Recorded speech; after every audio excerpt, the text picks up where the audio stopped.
With a very slow news day today.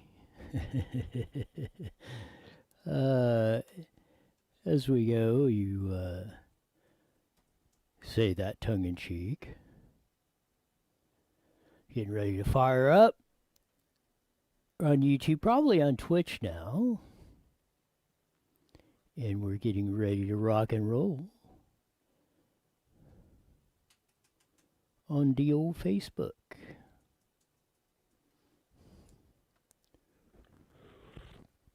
We will be trucking along here very soon.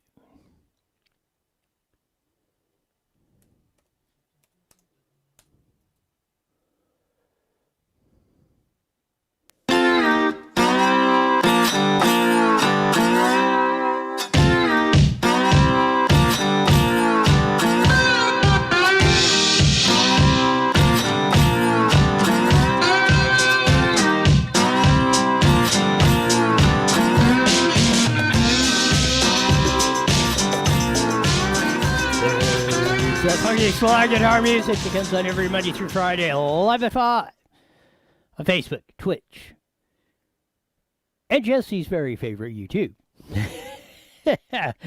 As we go along on the day, of course, today is a very slow news day. There's hardly anything going on. I don't even know what we'll talk about this day. Ha ha ha. A lot of stuff. Kevin Kiley and James Gallagher had their appeal hearing from where they challenged Gavin Newsom's emergency executive powers on that. So we'll see what the judge says on that. They thought it came out very favorably. We'll go through all the news, especially in California, going across up and down the board. Ron DeSantis news about this, but it all ties down. Today's the big day. The verdict came in from the Derek Chauvin case. So this is as it aired on IE Newswire. This is the judge reading the verdict. Here we go. State of Minnesota, County of Hennepin, District Court, 4th Judicial District. State of Minnesota plaintiff versus Derek Michael Chauvin, defendant. Verdict, count 1. Court file number 27, CR 20-12646. We, the jury, in the above entitled matter as to count 1, unintentional second-degree murder while committing a felony, find the defendant guilty. This verdict agreed to this 20th day of April 2021 at 1:44 p.m. Signed, juror foreperson, juror number 19. Same caption, verdict count 2. We, the jury, in the above entitled matter as to count 2, third-degree murder, perpetrating an eminently dangerous act, find the defendant guilty. This verdict agreed to this 20th day of April 2021 at 1:45 p.m. Signed by jury foreperson, juror number 19. Same caption, verdict count 3. We, the jury, in the above entitled matter as to count 3, second-degree manslaughter, culpable negligence, creating an unreasonable risk, find the defendant guilty. This verdict agreed to this 20th day of April 2021 at 1:45 p.m. Jury foreperson 019. Members of the jury, I'm now going to ask you individually if these are your true and correct verdicts. So there you go. You heard the reading of the verdict by the judge. Guilty on all 3 counts. First and second degree unintentional murder, second degree manslaughter for the murder of George Floyd in Minneapolis. So what, about a year ago on that?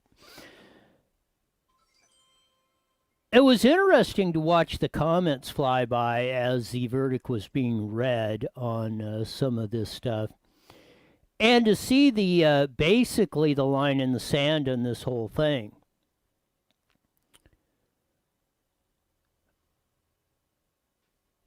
The trial was on, had the trial. I was waiting, and the one key thing that I didn't hear, and I didn't watch much of the trial, but one key thing I didn't hear on the Derek Chauvin side was if they put any experts up that said George Floyd died other than asphyxiation, because the prosecution really hung their hat on that it was that he died of that. I didn't hear any mention of his system being full of fentanyl drugs, resisting arrest, all across the board. So the defense of Derek Chauvin in my opinion, from what I heard, was not very strong. The prosecution was obviously out for blood on that. I think the conviction, second, especially second degree and third degree murder, said he had an intent.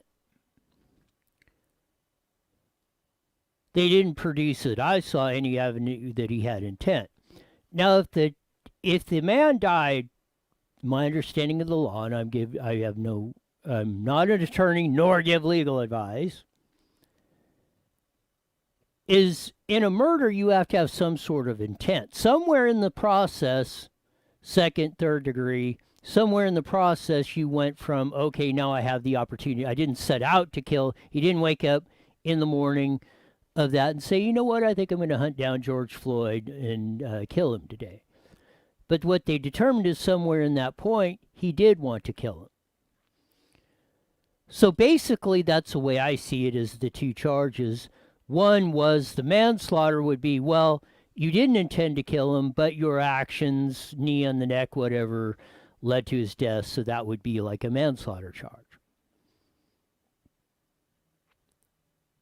But the murder charge means somewhere in there that you intentionally tried to kill George Floyd, Derek Chauvin.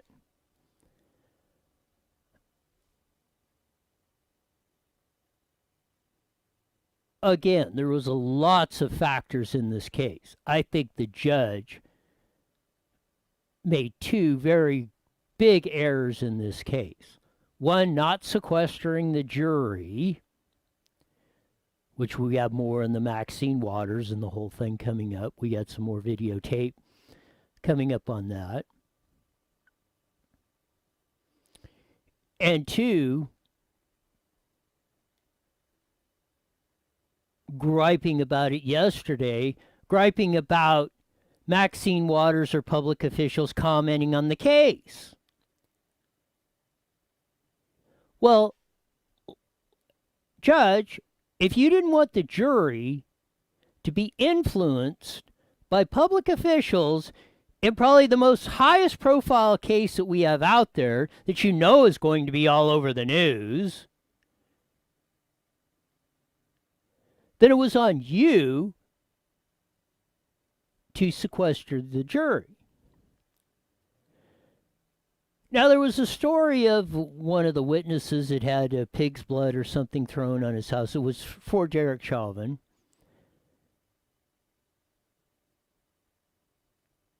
Again, this jury came in fast. Less than 10 hours of deliberation in one of the highest profile cases, if not the highest profile case of the year.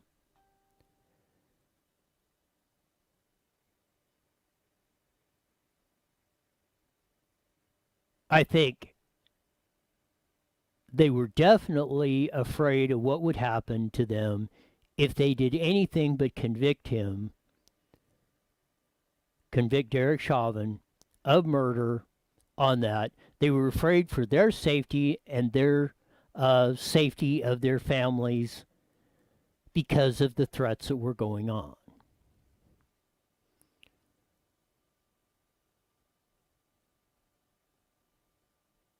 This is going to lead, in my opinion, to more vigilante justice. Are people just going to stop calling the cops? Are the cops just going to stop showing up?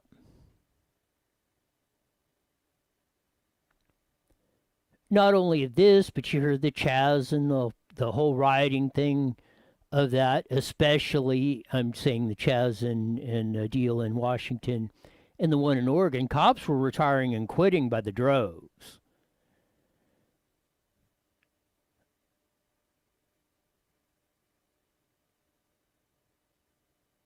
And you see a culmination of this coming on.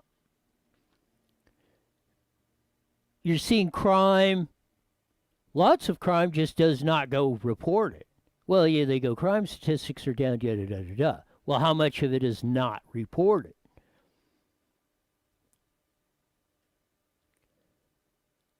There's been a lot of that.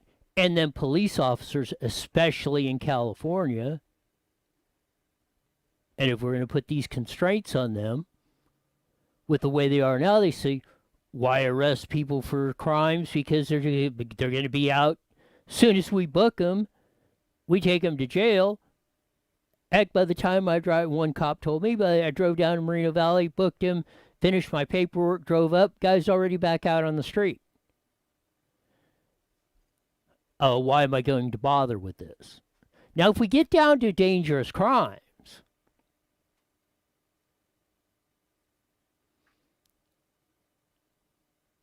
and either our politicians are saying, stand down, let it go, just let them burn the stuff, loot, pillage, yada, yada, yada. We're going to see more of this.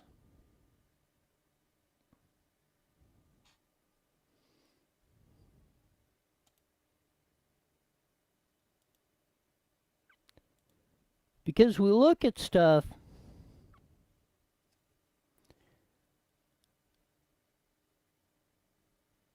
each and every day,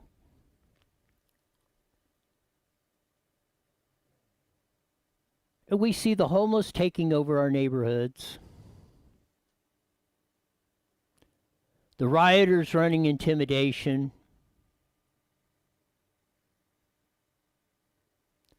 public officials failing to stand up to protect the citizens they were elected to protect.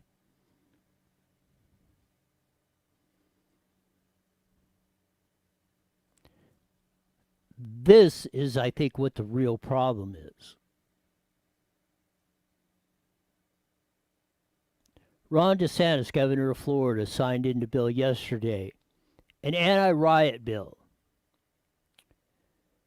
which essentially says if the public officials do not defend your property in the midst of a riot or something, the property owner, i.e. business owner, has a right to sue you to recover the damages because you failed to protect your property. This is in the Ledger. This is the report. There's two parts of this that are very interesting and I think is what's going to shape the rhetoric from now until today. But here's the report on Fox 35. Here we go. Toughest laws in the country when it comes to preventing riots and unrest. Governor Ron DeSantis signed that into law today. And as Fox 35 Sydney Cameron found out, some people think it's not fair. Governor Ron DeSantis signed an anti-riot bill into law Monday, creating several new laws, including mob intimidation. If you riot, if you loot, if you harm others, particularly if you harm a law enforcement officer during one of these violent assemblies, you're going to jail. State Republicans introduced the bill after several violent protests around the country last summer following George Floyd's death. There were several mostly peaceful protests in Central Florida. Governor DeSantis says the new laws ensure local governments can't defund police. It's an insane theory. And holds local governments accountable. If you're derelict in your duty as a local government, if you tell law enforcement to stand down, then you're responsible for the damage that ensues. And if someone's been harmed or their property has been destroyed, then they can sue you for compensation. Okay, let's stop right there for a minute. Ron DeSantis is exactly right. And this is the first time. Most of the time, police have been exempted for liability. Or public officials, your city councilor, right? If you're a business owner and they burn down your business and the cops don't do anything to help, well, you're SOL. Look that acronym up.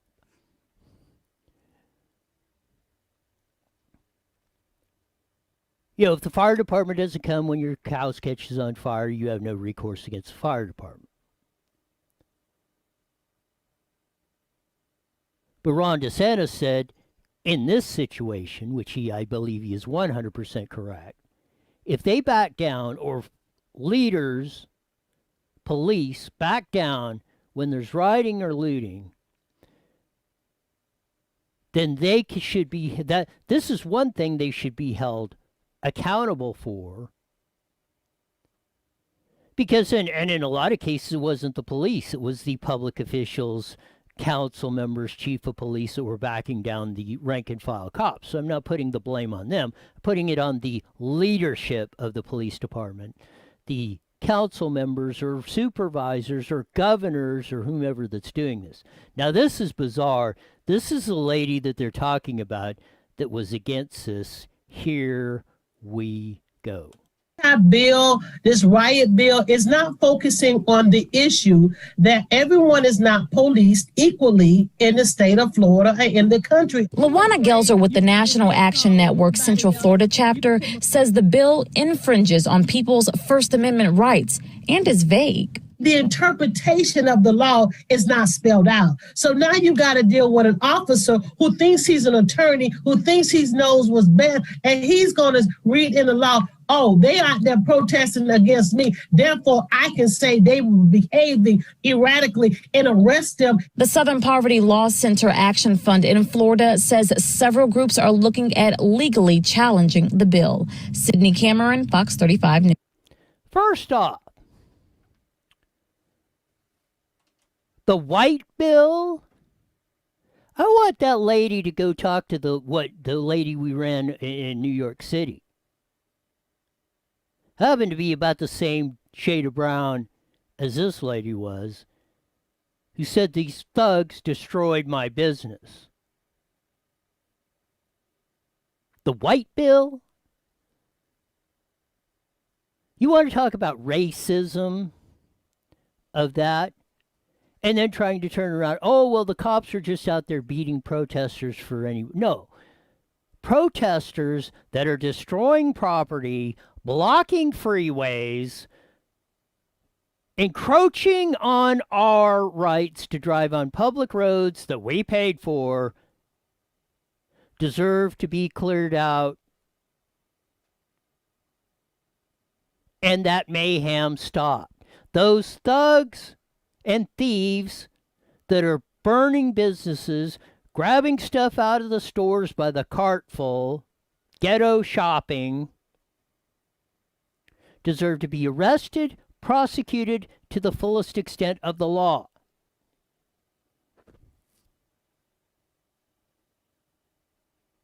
Now, no matter which way you think of the Derek Chauvin case, and they're saying that, oh, well, we got justice, which you're going to have to argue with old Maxine, because she wanted first-degree murder, or we're going to riot.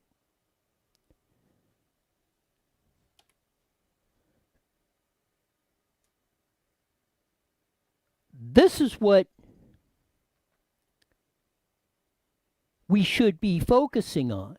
And when you're calling things the white bill, protecting people as that is only protecting the white people, I don't think the cops really care if you're white business or whatever that means. They should be protecting us, our property. That's what we're paying them for.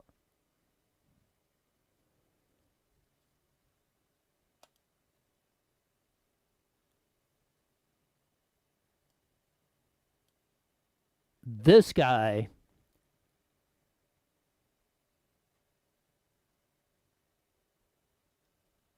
Sheriff Grady from Polk County, Florida, should be the chief law enforcement officer in the United States.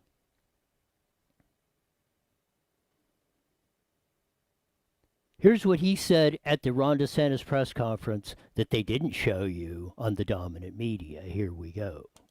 I've got something I want you to see. This is what we enjoy in Florida. This is the Florida we know and love.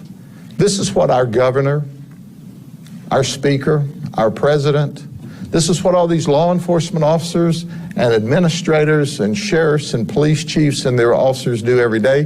They guarantee an environment where you can come here and have fun. Heck, you can even have more fun. Here's another picture. This is the Florida we know and love.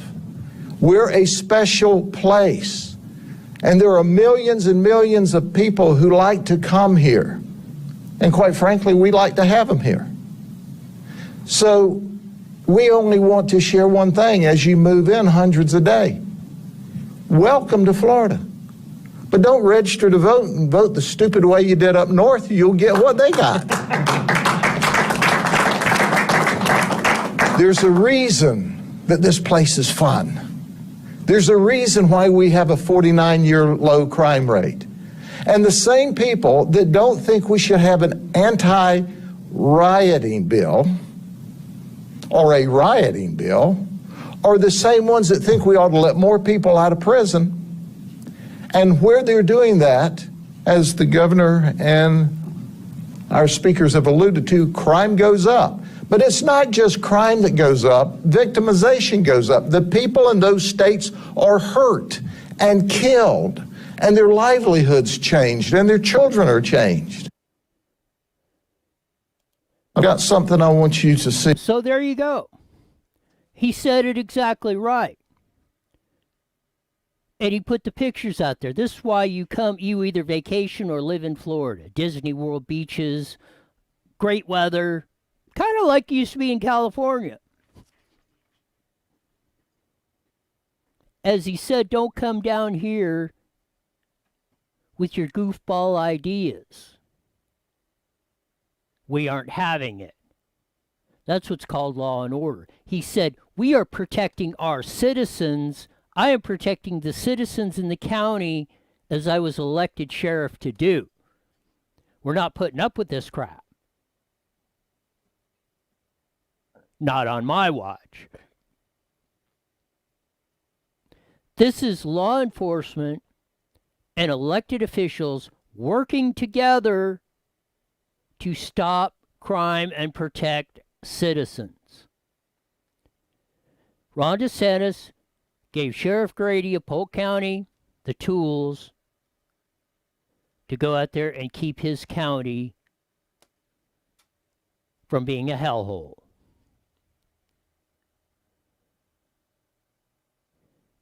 Now, I want to pick up on Sheriff Grady's point about the voting. Because I'm going to take you back to the Diego case where the boy lost his life in a Moreno Valley school. And there was a big meeting at the Landmark Middle School a few days after it happened. And Officer Tejeda stepped up. He's the head school resource officer for Moreno Valley Unified School District. He looked at the folks and said, you want to prevent this? It's you that elected the leaders to pass the laws that are basically handcuffing us.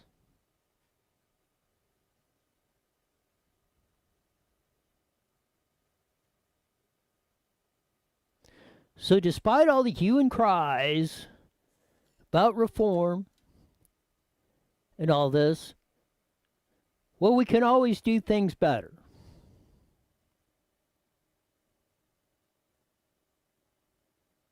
And better we should.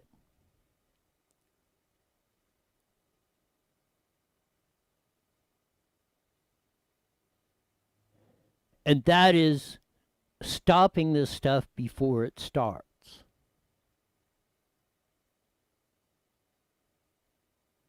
You don't let these things get out of hand, no matter what.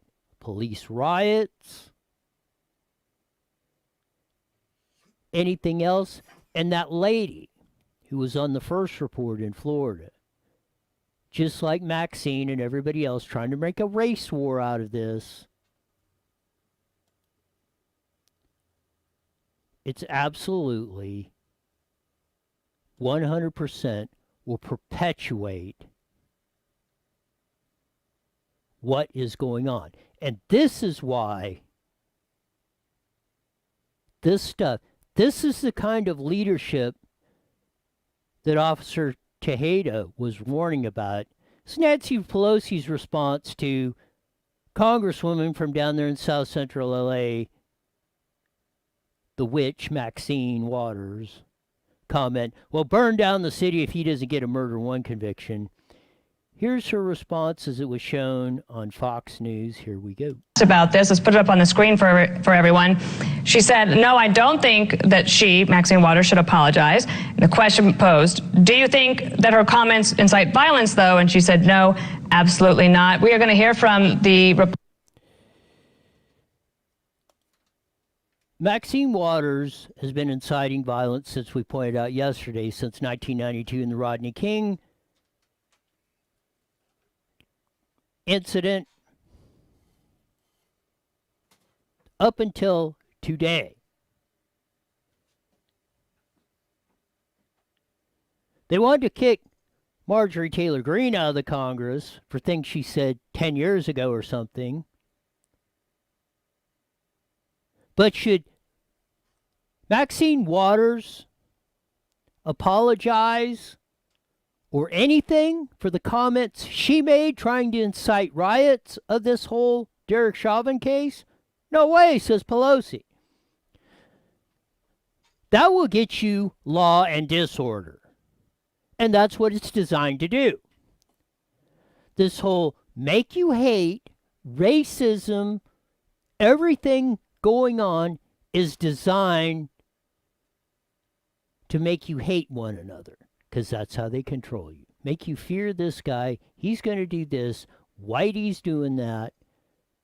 Straight white male, evil, everything in the world is his fault. You know, you didn't hear much about that guy, the officer. No charges. The officer that shot Ashley Babbitt in the Capitol Hill from San Diego.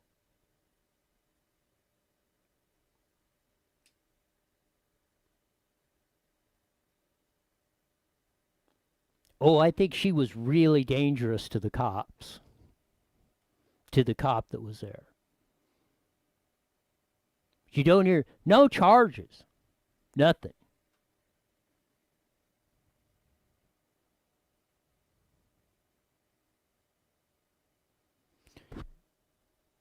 We'll come back on the flip side. We'll talk about Gavin Newsom's response.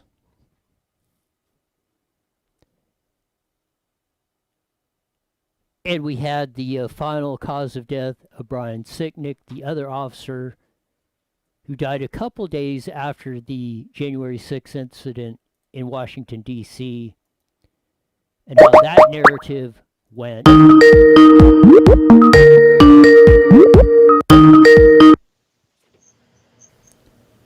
And we will show you the hypocrisy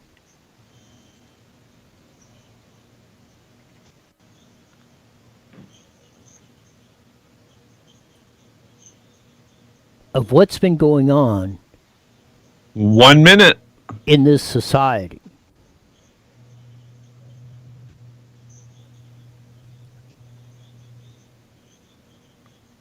Because today will be a day you'll look back in history and say, I wonder how this all changed, or what changed on that. Is it going to change for the good, or is it going to change for the worse? 30 seconds. We will get to that when we join KMET in about 10 seconds. So here we go, I think, as I'm Here we go, guys. 10 seconds.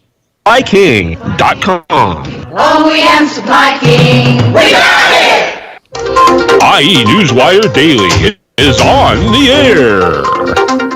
The following is a paid program. Views and claims expressed are those of the program producer and are not endorsed by this station. Opinions expressed are not necessarily those of radio station KMET, its management, employees, or affiliates.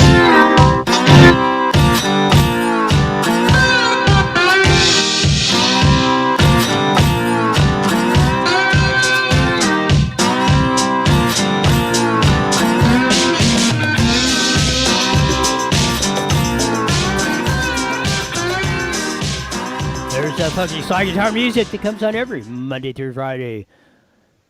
Live at 5:30 on the Mighty Met 1490 AM, broadcasting all across the Inland Empire on the aforementioned AM band, joining our vast video audience on Newswire and Facebook, Twitch, and Jesse's very favorite YouTube. As we go on that, of course, the Derek Chauvin case has dominated the airwaves on that. And as you didn't read into that, or I keep getting in the question of what's my opinion, the verdict, I said, I don't think they made any sort of case that he had the intent to kill George Floyd, Derek Chauvin, who was found guilty on all three charges on unintentional second degree, third degree, and manslaughter.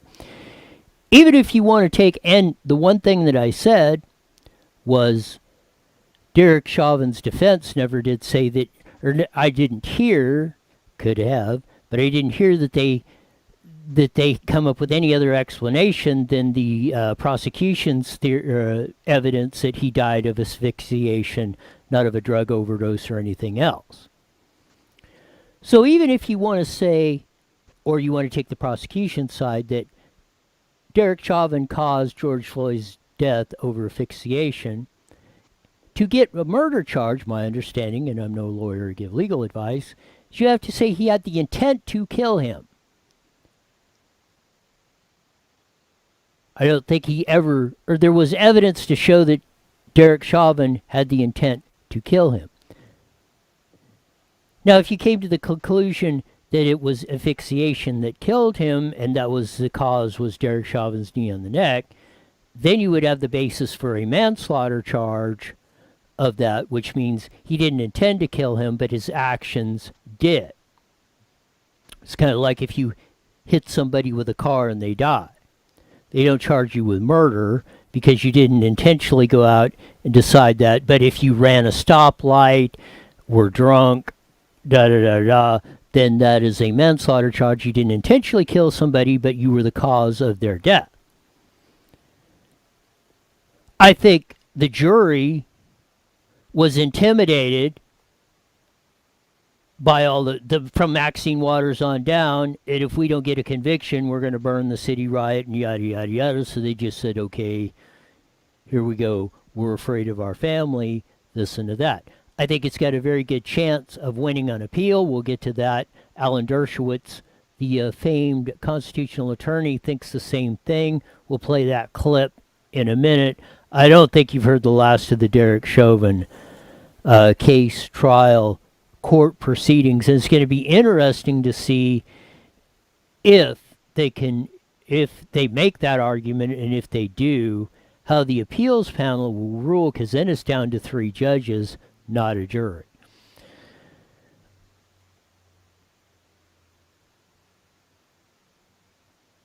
This is the part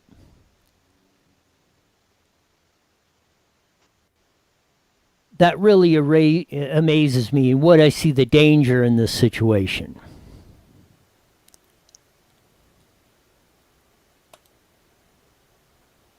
Flip up number 4, please. This is the statement by the governor of the state of California.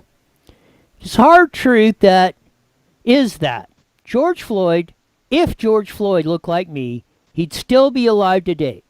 No conviction can repair the harm done to George Floyd and his family, but today's verdict provides some accountability as we work to root out the racial injustice that haunts our society.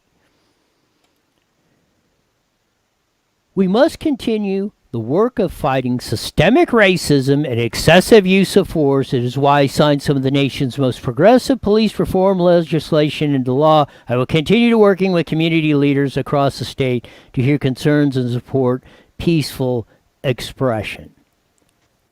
That is from Gavin Newsom today, his statement.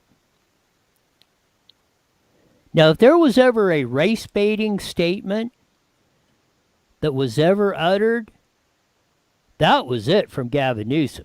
If George Floyd looked like me, he would be a look alive today.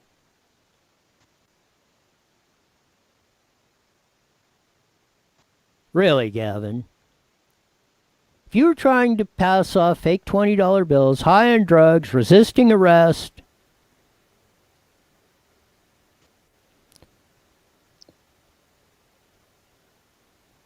So your contention is if it was you that was doing that, you would still be alive today.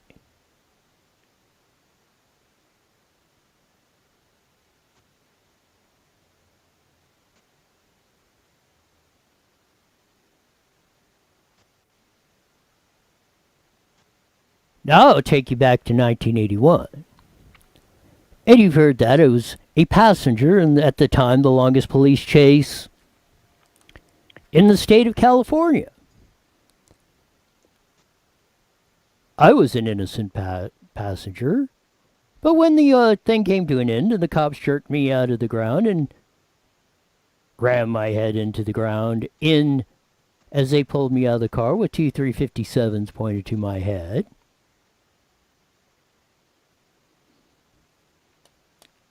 I wonder what they would have did if George Floyd was sitting in the seat. Would they have reacted any different? You think they would have shot him? Well, they were planning on if we were going to make it to the other top of the hill, but that's another story for another day. So if you don't think cops, they weren't looking at us, this is this face. They were barricading and planning to shoot us at the top of Alessandro, the top of the hill as you look from Riverside going into Moreno Valley. They didn't care. They were taking into account. They didn't say, you know what? There's two white kids in a car. Well, we ain't going to shoot them. Gavin Newsom, you put yourself in a position or you're in a situation like that, the cops don't care. Just say 99.999% of the time what you're doing or who you are.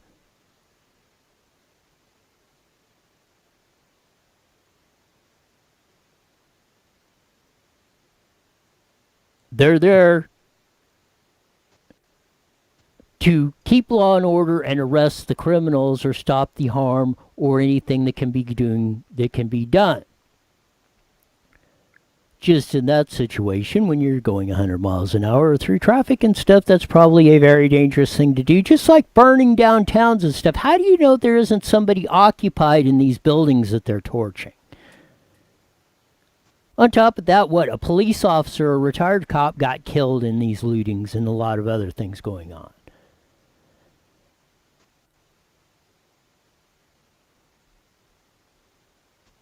So Gavin Newsom, just on a statement, not taking apart what he said, the race-baiting statement that he made. On top of the laws and the decriminalization,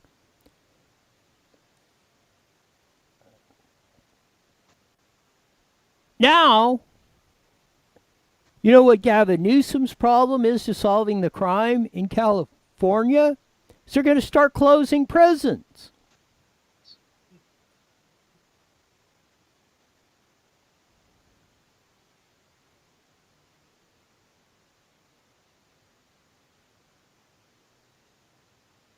Well, if you decriminalize all the crime, well, yeah, there is no need for prisons. I suspect you're not going to like in the end how this all turns out.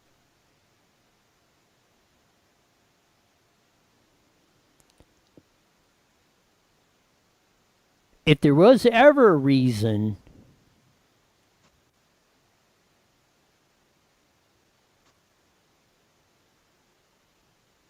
to recall Gavin Newsom, today's statement was it. Because that was doing nothing but race baiting, rewarding criminals, and that's why I say his latest action, you don't think it's happening?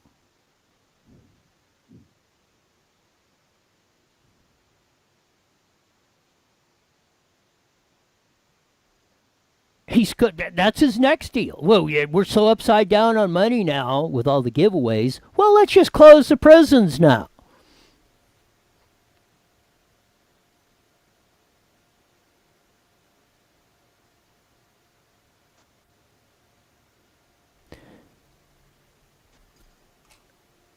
This was yesterday. Alan Dershowitz was on Newsmax yesterday when the jury was deliberating, commenting about the witch, Maxine Waters, and are running around trying to incite the riots and what it might have, pray tell, in the future for the Derek Chauvin case. There's Alan Dershowitz on Newsmax. Here we go. What do you think the outcome is going to be here? Can you make a prediction of where this thing may be headed? Well, first of all, the judge should have granted the motion for a mistrial based on the efforts of Congresswoman Waters to influence the jury. Her message was clearly intended to get to the jury. If you acquit or if you find a charge less than murder, we will burn down your buildings. We will burn down your businesses. We will attack you. We will do what happened to the witness, blood on their door. This was an attempt to intimidate the jury. It's borrowed precisely from the Ku Klux Klan of the 1930s and 1920s, when the Klan would march outside of courthouses and threaten all kinds of reprisals if the jury ever dared convict a white person or acquit a black person. And so efforts to intimidate a jury should result in a mistrial. But the judge, of course, wouldn't grant the mistrial because then he'd be responsible for the riots that would ensue, even though it was Waters who was responsible. And so now, if there is a conviction, and I think there will be a conviction, at least on the manslaughter charge, the issue will go to the Court of Appeals. And will the Court of Appeals have the courage to reverse this conviction on the ground? There are many grounds of appeal, but on the ground that the jury was subjected to intimidation tactics, not only by Waters, but by others as well, who threatened violence in the event of an acquittal or a lesser charge than murder. A lot of people, and I've disagreed with Alan Dershowitz on some of his stuff, and a lot of it I agree with. And you got to give him credit, he's a brilliant legal mind, no matter which side of the case you're on. But he made the very point that's going on here, and he's calling out the real racists. When he said, you go back to the KKK, and that's what they did. Jury intimidation.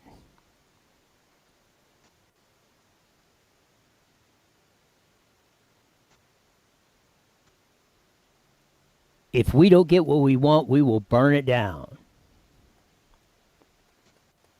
Racial hate.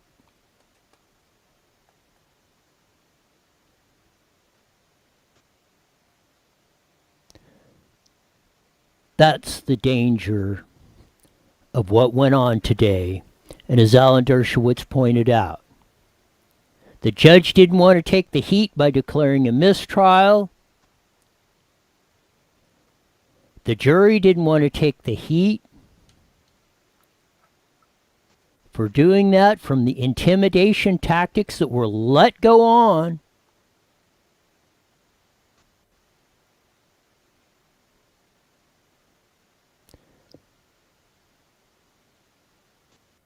So, if you allow or you advocate for justice by intimidation, mob rule,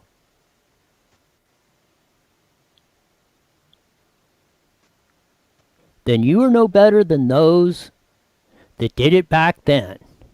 In fact, you are worse because you now know the history of that, and that's what you're complaining about in a lot of these cases, like that woman with the white law about, oh, we can't go in and burn down and loot if we want to. You allow this to stand as it is, and you perpetuate that. And Ellison, the Secretary of State that took over the case, or his department did, standing, oh, we're for all fixing this stuff, da-da-da-da-da.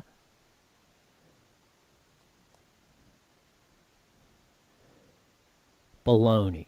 If he wanted to, he should have been up there saying you need to sequester this jury so there is no possible will not know possible. So it minimizes the effect that this jury is being intimidated, tainted,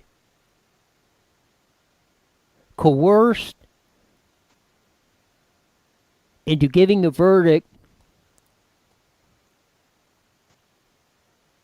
other than was the man guilty by reasonable doubt.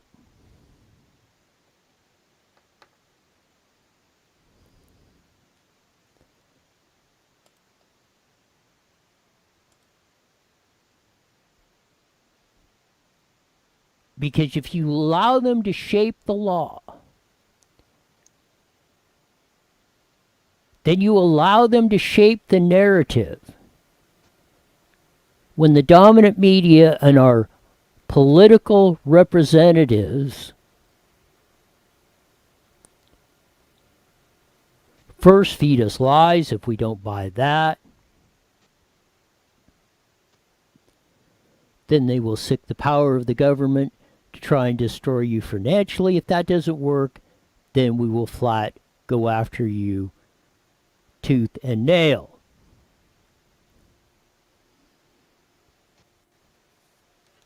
As I said, there was no charges filed against the officer that shot Ashley Babbitt from San Diego, the capital.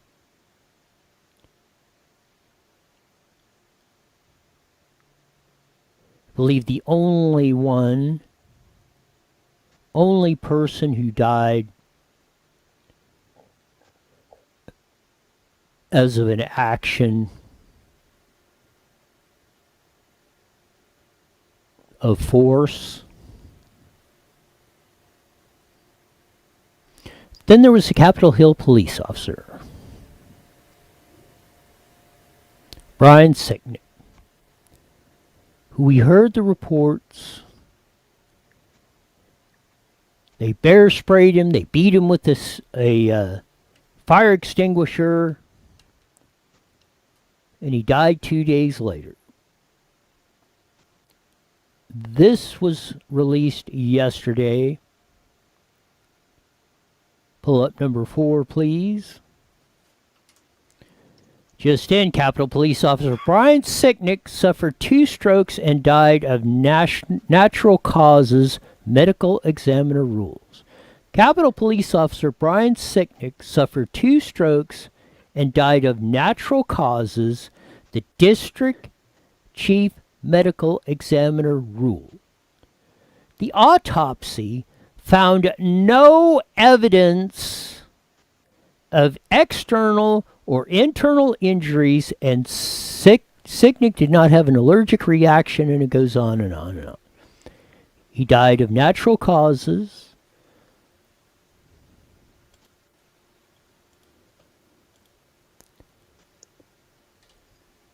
He died of, there was no injuries, no other that, no evidence. Oh, that you had the evidence that he was supposedly pepper sprayed and bear sprayed and this and that, and he had a heart attack and they beat him with fire extinguishers and yada, yada, yada.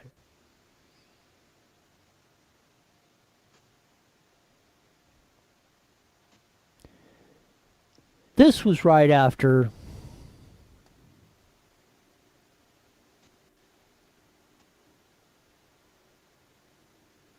the January 6th incident at the District of Criminals in People magazine. Number 4, please. Footage shows pro-Trump rider beating police officer with American flag.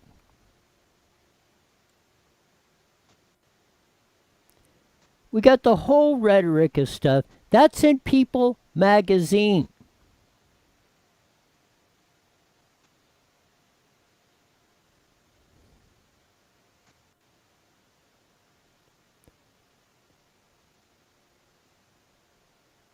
At least 5 people have died, including USCP Officer Brian Sicknick, who suffered injuries during the riot and later died.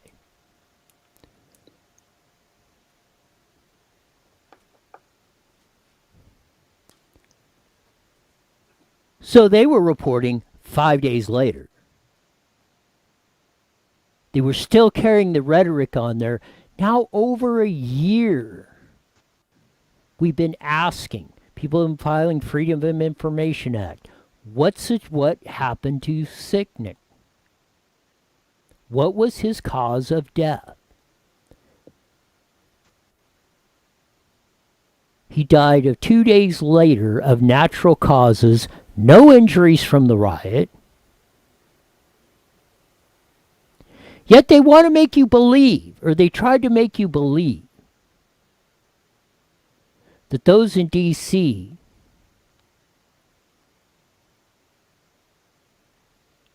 were running an insurrection when the cops let them in.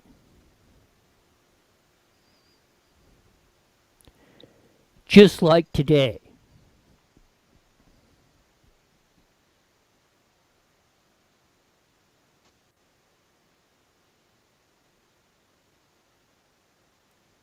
Maxine Waters, Gavin Newsom. Joe Biden made a statement after it's basically running the race baiting thing too.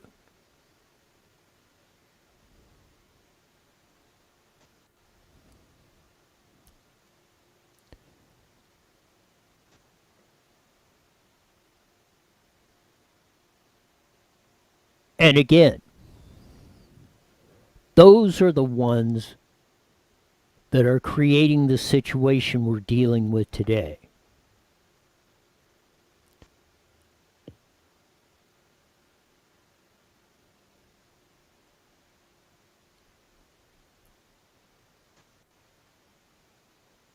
Do you really want to live in a society of hate?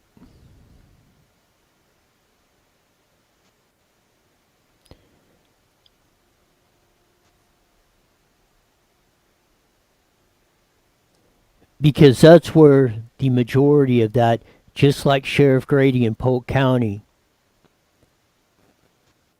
Florida said, don't bring your Looney Tune voting and ruin Florida. Down here and ruin Florida. We're going to protect our citizens. We're going to keep our quality of life.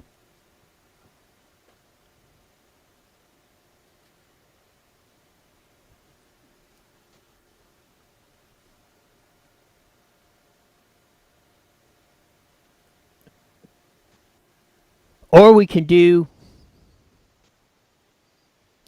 the Minnesota model, the Portland model, the Seattle model. We're going to let the mobs rule.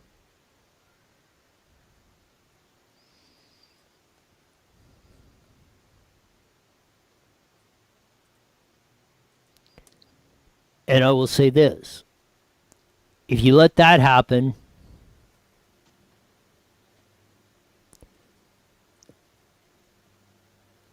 at some point, it's not going to be very pretty.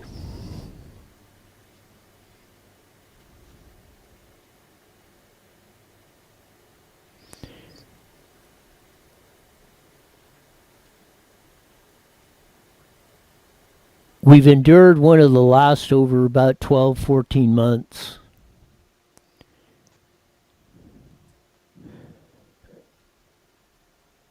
of some of the most chaotic times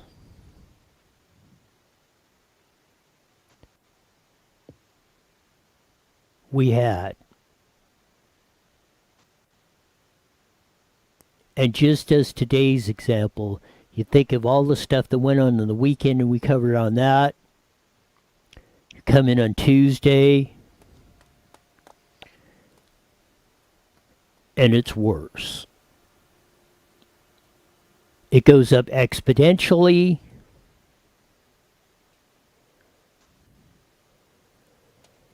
And is at some point, like with a runaway train, at some point there's that point of no return, and it crashes.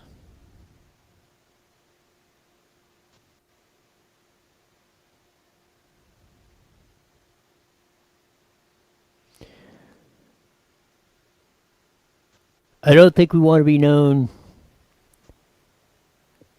as the generation in time that let it crash.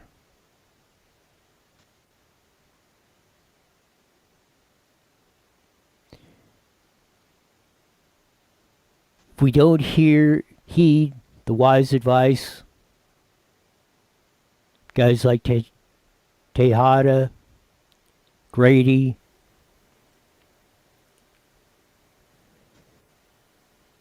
keep electing these representatives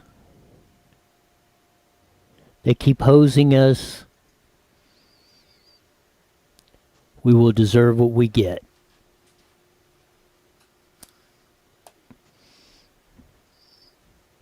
I hope one day we can come in here and report.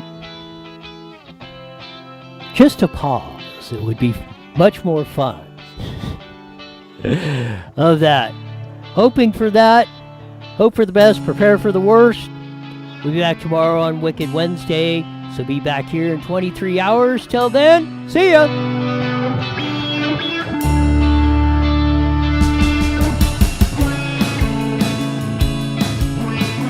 The proceeding was a